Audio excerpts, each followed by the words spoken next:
नमस्कार साथियों, जय श्री राम, जय श्री कृष्ण। साथियों, अभी आप जैसे कि सोशल मीडिया पर देख रहे होंगे सवाल जवाब का इतना बड़ा कंपटीशन चल रहा है, जैसे कि समाज जो आने वाली पीढ़ी है वो यही सब कुछ सीख करके सरकारी नौकरी को लेगी। यही इनके जो सवाल जवाब है ना कि सतयुग में कन्या जन्मी, कि कौन ने काय को दूध पियो, कौन लेटी, कौन परी, कौन निषाद राज, ठीक है, बाप की बेटा ने शादी करवाई तब बाकी वंशावली चली। ये जो इनके सवाल जवाब है ना, इनसे भैया छोटे छोटे जो बच्चा हैं वे सीखेंगे और वे जाके कलेक्टर बनेंगे। इन बेवकूफ़ों को ये पूछा जाए खाए गोरे जे खा हटोगा ना, इन बेवकूफ़ों को ये पूछा जाए अगर तुम इतने बड़े विद्वान बन रहे हो ना, कॉपी के पन्ने जो ग्रंथ हैं उनको खोल करके पढ़ रहे हो ना, ठीक है, तो आज के टाइम पे भाई साहब गांव में हर एक आपको ऐसा आदमी मिल जाएगा जो कुछ न कुछ ज्ञाता है हर एक चीज़ का। और किसी ने कुछ पूछ लिया ना आमने सामने तो तुम ऊपर तारे गिनोगे, गाटर गिनोगे। समझ में आ रहा है ना? बेवकूफ़ समझ में नहीं आ रहा है कि आखिर बना क्या रखा है सोशल मीडिया पे।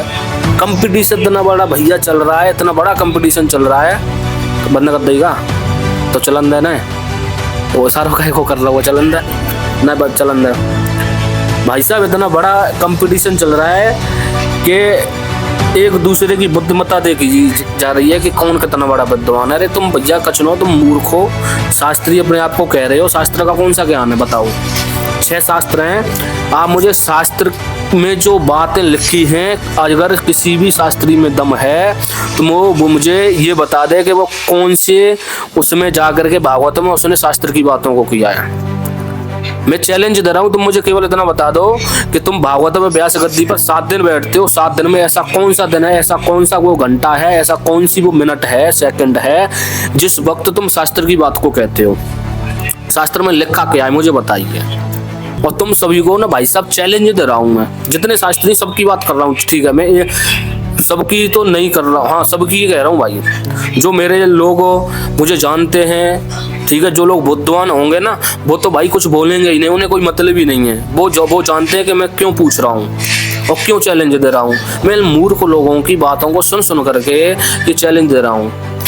अभी हाँ, पहले प्रश्न सुनिए मैं क्या पूछने वाला हूँ। मुझे ये बताइए कि श्वेत नाम का लड़का जो था जिसने महाभारत में युद्ध लड़ा, उसने किसकी तरफ से युद्ध लड़ा था, वो कौन था, उसकी जन्म कुंडली, उसका जन्म स्थान, उसके माँ बाप, वो कैसे मारा गया, किसने मारा, कब मरा, महाभारत में कौन से दिन मरा, श्वेत नाम का जो व्यक्ति था उसका मुझे पूरा का पूरा बताइए, ठीक है। और ऑन मीडिया सोशल मीडिया पर जवाब डालिए इसका, देखता हूँ कौन सा बड़ा विद्वान है तुम में से, ठीक है, मूर्ख लोगों।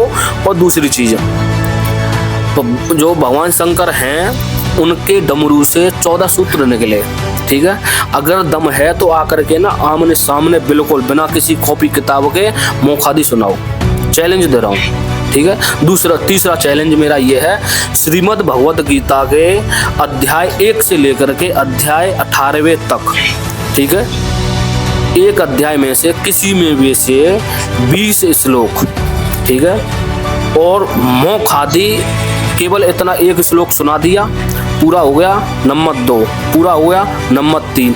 इधर उधर देखना भी नहीं है, इधर देख लिया इधर देख ले नहीं, सीधा फेस टू फेस कैमरा में देख करके ना 20 श्लोक सुनाओ। अगर तुम में दम है ना, तुमने शास्त्रों को पढ़ा है, शास्त्र तो छोड़ो, तुमने इन पुस्तकों को पलट के देखा है ना, तो बताओ।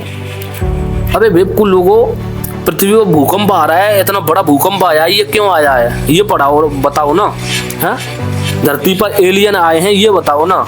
अब आप कहेंगे भाई इससे भागवत का क्या कनेक्शन है ना, लेकिन भाई इससे तो मतलब है कि सतयुग में कन्या जन्मी, वृंदावन मथुरा जो है, काशी अयोध्या, वहाँ पर जो बच्चे गुरुकुल में पढ़ते हैं वो यही सब तो सीख रहे हैं। आप लोग जो बता रहे हो ना यही सब वो सीख रहे हैं, तब वो विद्वान बन रहे हैं। अरे मूर्ख लोगों की टोली है।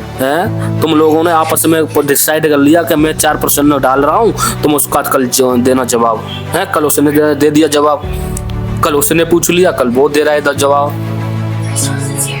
मतलब इतना बड़ा घमासान युद्ध सा मचा दिया है सोशल मीडिया। भाई साहब खोलो, ये हुआ वो हुआ, बाका ये बताओ कि मेरी मूड मती है कि जी है कि वो है। मेरे ये जो 3 प्रश्न है, श्वेत कौन था, उसका पूरा जन्म परिचय जितना भी है। दूसरा, जो भगवान शंकर के डमरू से निकले 14 सूत्रों को आमने सामने फेस टू फेस सुनाइए। और तीसरा, श्रीमद् भागवत में से 18वें अध्याय में से कोई से भी अध्याय के 20 श्लोक सामने फेस ऑन कैमरा सुनाइए, अगर किसी में दम है। देखता हूँ कितने लोग निकल करके सामने आएंगे। ठीक है। अरे भैया, धरती भूकंप आ रहा है, आप जो ये जो पूछ रहे हो, ये कहाँ से है? मैथ है, रीजनिंग है, भूगोल है, इतिहास है, हिस्ट्री है क्या आखिर? मतलब कोई एक मेथड तो होगा ना, कोई पॉइंट तो होगा भाई साहब कि ये हम इसलिए कह रहे हैं। अभी एक भाई साहब हैं करण चौधरी, हम उनको भी बोल रहे हैं, भाई तुमसे बड़ा मूर्ख ही नहीं है, समाज से भी बन रहे हो, गाना नहीं आ रहा है फिर भी झोंक रहे हो डाल करके उसमें कि ये कि वो।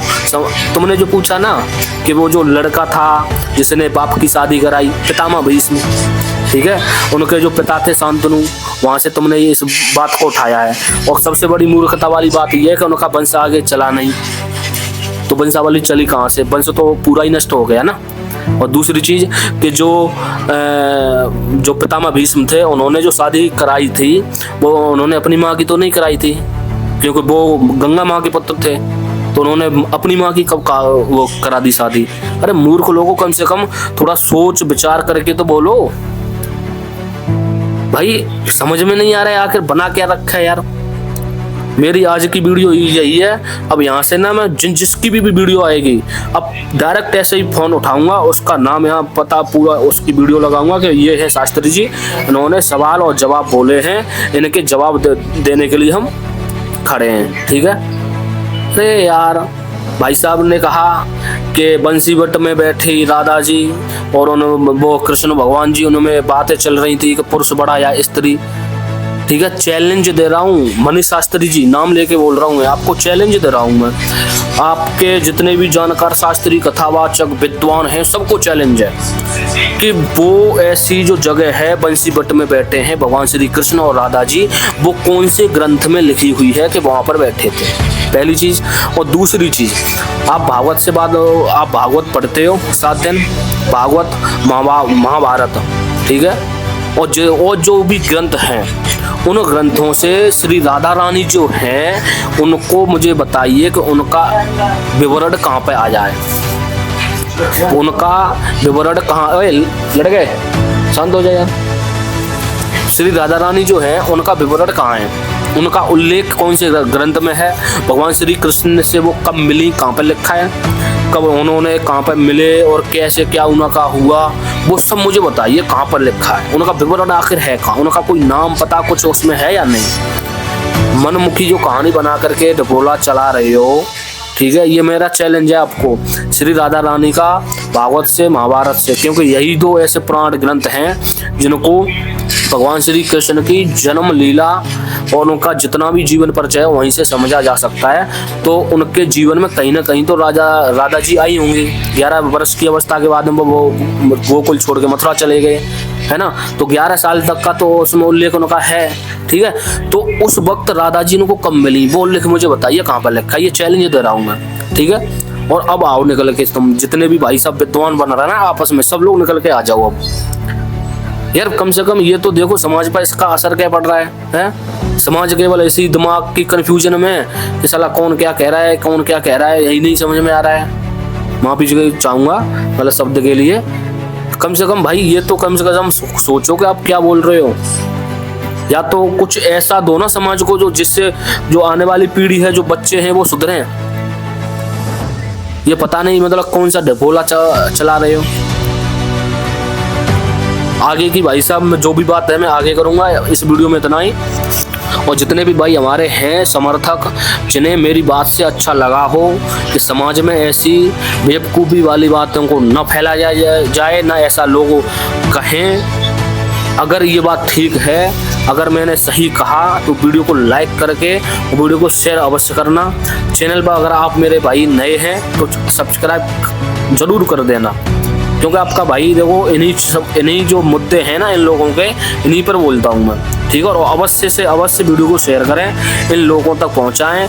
ये जो मैंने प्रश्न रखे हैं इनका जवाब ये दें, अगर इन लोगों में दम है तो। जय श्री कृष्णा, जय श्री राधे, सोहम।